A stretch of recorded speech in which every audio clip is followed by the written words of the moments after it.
Hello everyone. Now you will hear a brief retelling of the movie Reminiscence.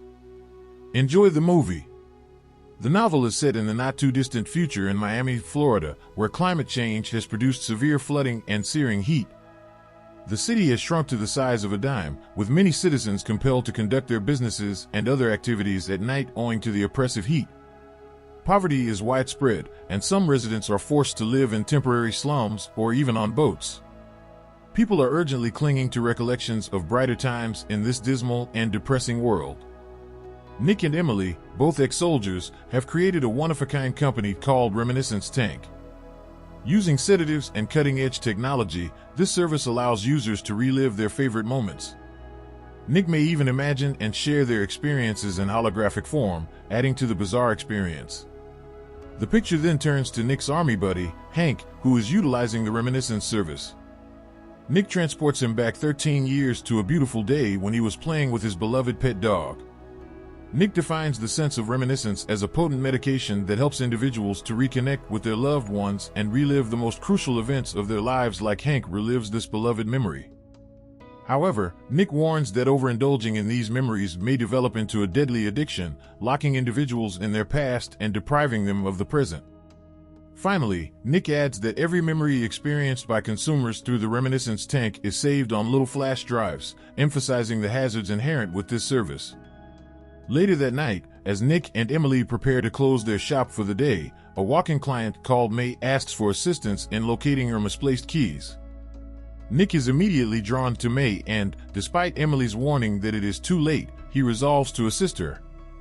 He doesn't waste any time in outfitting her with the equipment and immersing her in a recollection of her morning routine. While May is analyzing her memories, Nick observes them and notices details in her room. Emily informs him that May placed the keys in her suitcase and left them in the dressing room. Despite this, Nick pursues the recollection and discovers that May is a nightclub singer. May leaves after the session, but she mistakenly leaves her earrings behind. The following night, Nick returns to the same nightclub from May's memories with the express intention of returning her earrings. He approaches May after her performance and the two have a brief conversation. May unexpectedly insists that he accompany her to her apartment after he returns her earrings. Nick, who has already been taken aback by her beauty, accepts without hesitation. And as soon as the two go home, they fall in love. Nick and May had a heart-to-heart talk on the rooftop following their intimate meeting. May wonders why Nick doesn't use the memory tank more frequently, to which Nick responds that memories are best in tiny doses.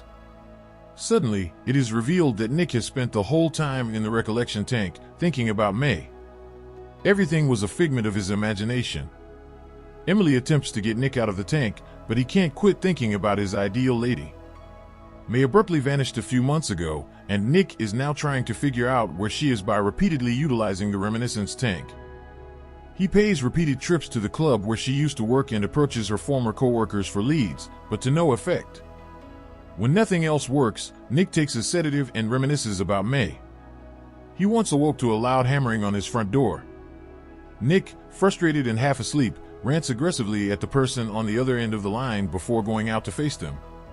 When he opens the door, he finds no one but a pair of earrings on the ground. Nick discovers the earrings belong to his ex-girlfriend May and informs Emily. She, on the other hand, ignores it, claiming that the earrings may have been there for a long time. Later, the two go to the police station to extract memories from Miles, a dying criminal. Nick is unable to obtain valuable information until he alters his strategy and discovers a discussion between Miles' employer, St. Joe, and a corrupt officer called Cyrus Booth. They're in a nightclub, and May, to their surprise, is singing. She looks to be under the influence of something. As the recollection develops, Nick learns that May took a bag of drugs from St. Joe and fled. The next day, Nick flies to New Orleans and enters St. Joe's club under a false name. Joe, however, sees through his falsehoods and instructs his guys to beat him up. Joe discloses that he hasn't seen May since she stole from him when Nick finally admits that he's come to locate her. He then directs his thugs to drown Nick. Things look gloomy for our protagonist until Emily appears out of nowhere and begins battling the men. Despite being outnumbered, she performs each and every one of them with pinpoint accuracy and saves the day. After they arrive in Miami, Nick expresses his dissatisfaction with the entire event. He feels May was only playing with him and that she took something from them. Emily believes he is being paranoid, but Nick reminds her of her previous meeting with May. He then invites her to enter the recollection tank to further study the subject. In the recollection, we see May come to see Emily with a bottle of wine before she departed. They discuss a variety of topics, including their relationships and families. May also admits to being a heavy narcotics user. When Emily walks to the restroom, May sneaks into the memory vault and grabs a memory chip. As soon as Emily steps out of the tank, she tries to explain herself for concealing May's drug addiction. Nick, on the other hand, dismisses it and hurries to the memory vault. After some investigation, he discovers that the memory chip of a young woman, Elsa Karain, is missing. Elsa was a regular customer who had also gone missing a few weeks before. The next day, Nick travels to a floating market in pursuit of Elsa, only to discover that she is no longer alive. Furthermore, her child, Freddie, was taken by a red-headed lady who resembled May. Nick is taken aback by the information, and he begins to question if May was a criminal. Despite this, he continues to look for her until he is cornered inside an abandoned home and beaten severely. He threatens Nick with murder the next time he doesn't forget about May. Nick returns to his workplace after the incident and quickly rewatches his memory for answers. On closer study, he realizes that the assailant is the same crooked officer who worked for St. Joe, Cyrus. Nick and Emily run to the police station to learn more about him, but they are halted by a large throng gathering outside. Sylvan, the town's richest merchant, has lately died, it turns out. His bereaved wife, Tamara, and their son, Sebastian, are currently being dragged away. Nick knows Tamara as a past client of the reminiscence tank the moment he meets her. So he rushes to his office and starts playing her recollection of dancing with her husband, Sylvan. Following that, he plays Elsa's recollection, who is enjoying her time with her wealthy lover. When Nick examines the two films, he notices a similarity in the man's voice, confirming Elsa's affair with none other than Sylvan. Freddie was also born as a result of their clandestine connection. Nick deduces from 2 and 2 that Sylvan's second son, Sebastian, paid Cyrus to murder Elsa and her kid. His major motivation is to be the only heir to his father's money. After learning of all of this, Nick decides to investigate more, so he leaves his workplace armed with a revolver. In the next scene, an enraged Nick arrives to Tamara's house. She lives in Miami's most affluent neighborhood, where excess is still prevalent. Surprisingly, Nick is mistaken for a dancer who has been summoned to perform in a show. He does not resist, however, because this may be his greatest chance to obtain answers. Soon after, he encounters Tamara and confronts her violently about May and Elsa. Tamara, who has lost most of her memory as a result of despair, confesses that May and Cyrus were working on something together. She also appears to be aware of her husband's romance with Elsa. Unfortunately, before Tamara can share additional information, Sebastian enters and asks for security, believing Nick is bothering his mother. The guards finally evict him, but they also help him by divulging Cyrus' whereabouts. They, too, are fed up with the crooked officer and want him dead. Following that, Nick visits the mentioned spot and finds a lady who resembles May. He eagerly pursues her, but instead finds Cyrus waiting for him.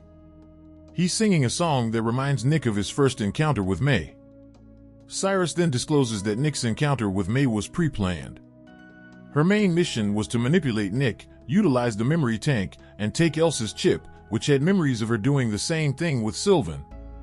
Cyrus runs from a neighboring window as he says this, and Nick pursues him.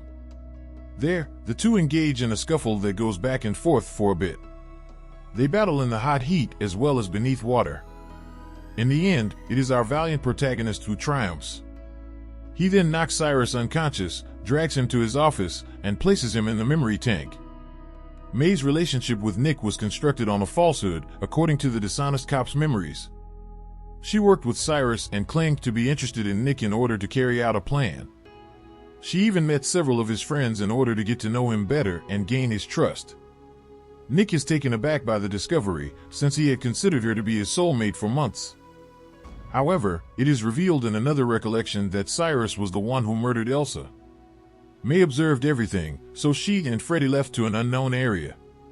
When Nick inquires about his most recent contact with May, Cyrus recalls his memories and demonstrates that he met her outside Nick's office when she knocked on the door. May dropped one of her earrings as he hauled her away from there. Nick demands to know what he did to her, and Cyrus recalls beating her. He also got her to give up Freddy's whereabouts by drugging her with something. Surprisingly, May appears on the hologram and communicates with Nick via Cyrus' memories. She conveys her feelings for him while also implying where Freddy is.